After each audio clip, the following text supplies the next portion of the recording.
So I mentioned in the video at the start of the one where I was headed out to Memphis from Charlotte that I always like to have a backup as far as the key goes, and I use this ring that has an RFID signal in order to provide a backup into opening the doors and starting the car. So when I go rogue on my road trips and I'm off the interstates and superchargers or DC fast chargers are few and far between, I also have backup to my plans, and I don't rely on planning tools like in-dash navigation systems or a better route planner or plug share, things like that.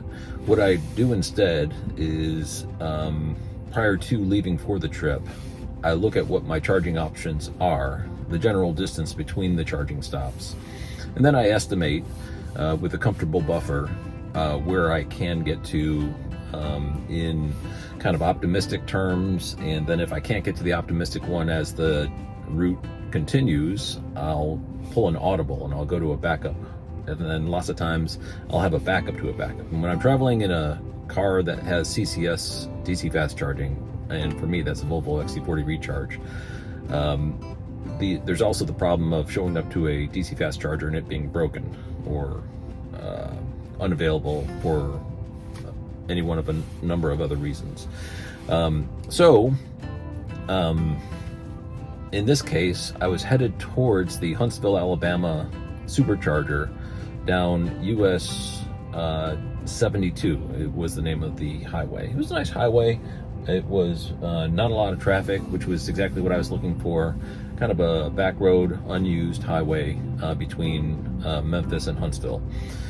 Pretty drive, and according to my estimates, I should have been able to make it. It was 190 miles from the hotel to the supercharger, and I had a 90% state of charge at the start of the day.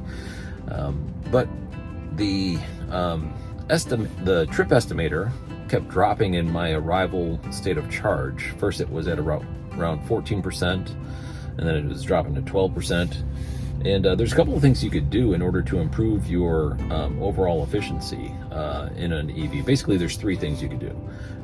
The best thing you could do is just turn off your environment. And if it's cold outside, you use your seat heaters. And in this case, this car has a steering wheel heater, which for me, that's sufficient. And I don't really get I don't complain too much about cabin temperature being too cold. So for me, that was fine. I did that and I was able to recoup some, but it still started to drop, which was really surprising to me. The next thing you could do is drafting, which is get behind a tractor trailer or a box truck, and they cut through the air, and it improves your wind coefficiency drag rate. So that could help too, but not really that much. The third thing you can do is not tell your Tesla you're going to a supercharger, because it'll try to precondition the battery, and that will actually use energy from the battery. You could say you're going to an address that is, one street address off, and that'll get you to the location, but it won't precondition your battery. Now, you won't charge as fast once you get there, but you'll have a higher state of charge. So if you're kind of stretching the boundary of trying to get to a location, you could pull that trick, and it does definitely help. If you look at the energy widget in the Tesla onboard navigation, it'll actually show you that you'll be you're consuming energy by doing the supercharge preconditioning. So I was cruising out here, and I think the problem was the air temperature. It's been in the mid 30s all morning, and just as I was turning into this city, which is Florence, Alabama, a little flurry hit my windshield. So I think the colder temperatures kept me from being able to reach the Huntsville, Alabama supercharger without stopping in between.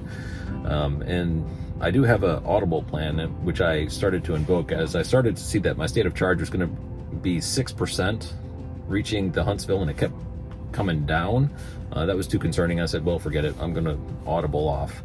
And I'm here at a Nissan dealership pulling a level 2 charge off an AC charger. I figured just get a little bit before I head on my way to the next stop, which is a supercharger in Florence, Alabama. And from there, I'll continue on with my regular plan of going to the Huntsville, Alabama supercharger, and then top off and continue from there.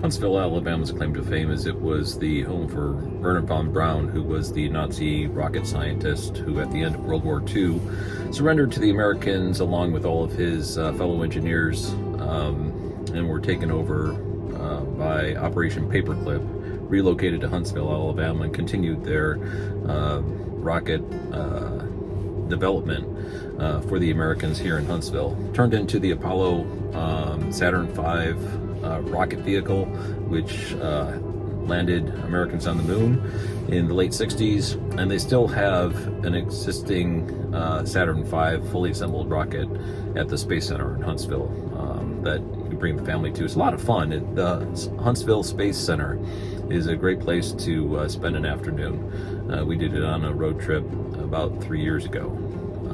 Tons of fun. Here at the Huntsville Supercharger, there's only one in town, which is kind of unusual because Huntsville has become a thriving community here in northern Alabama. A lot of technology companies call it home. It's still a center for the American space industry. Companies like Morton Thiokol and General Dynamics have offices here. The United States Space, what do they call it? The Space Research, not that collaborates with the Houston Space Center for actually manufacturing space vehicles, still occurs here to some extent. Although there's been privatization of the space industry in the United States, there still is an arm of the federal government that operates here in Huntsville, Alabama. But the supercharger looks relatively new. It's surrounded by a Trader Joe's. I see a Dave & Buster's over there. There's an REI and a Topgolf.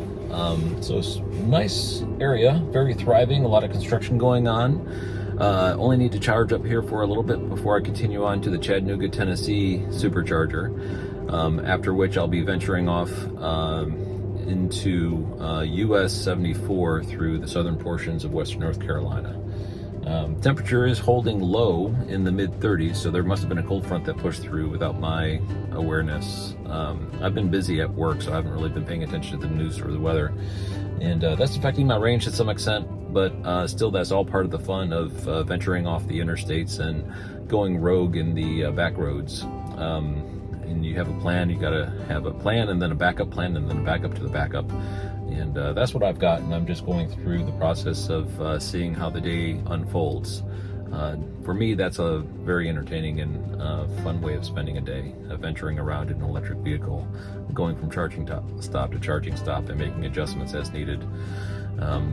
So I'm not relying on the center console in order to get me where I'm going. I already have all my charging spots reconned out ahead of time, and I'm just seeing which ones I'm going to be stopping at. Right now the plan is Chattanooga, Tennessee.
arrived at the Chattanooga, Tennessee Supercharger, which is in a really nice mall. They've got a food court, shopping.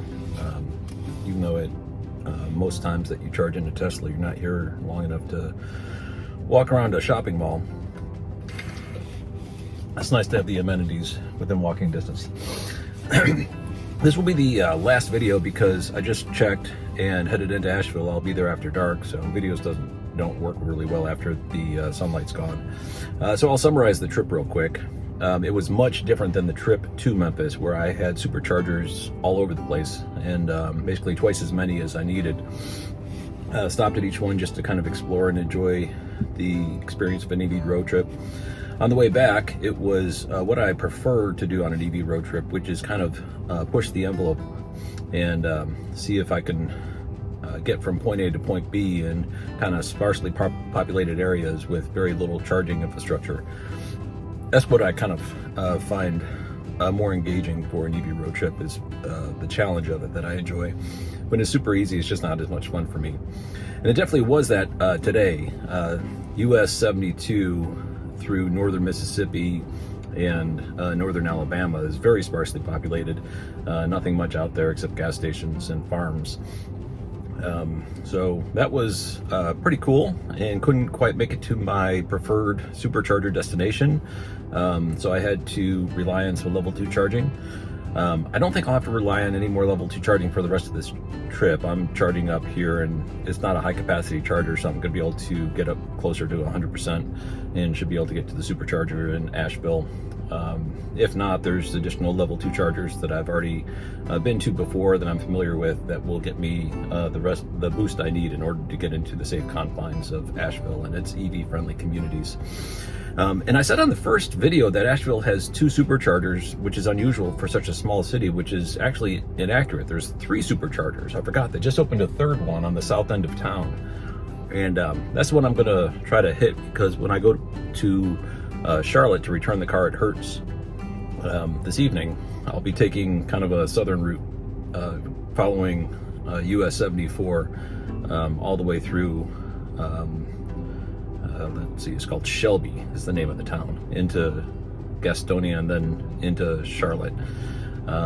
So I wanted to hit the southern supercharger because I'll be all juiced up and ready to go. Anyway, that's all for this trip. Hope you enjoyed. I'll do the picture posting of the last supercharger stop, and once I make it to my final destination back at Hertz.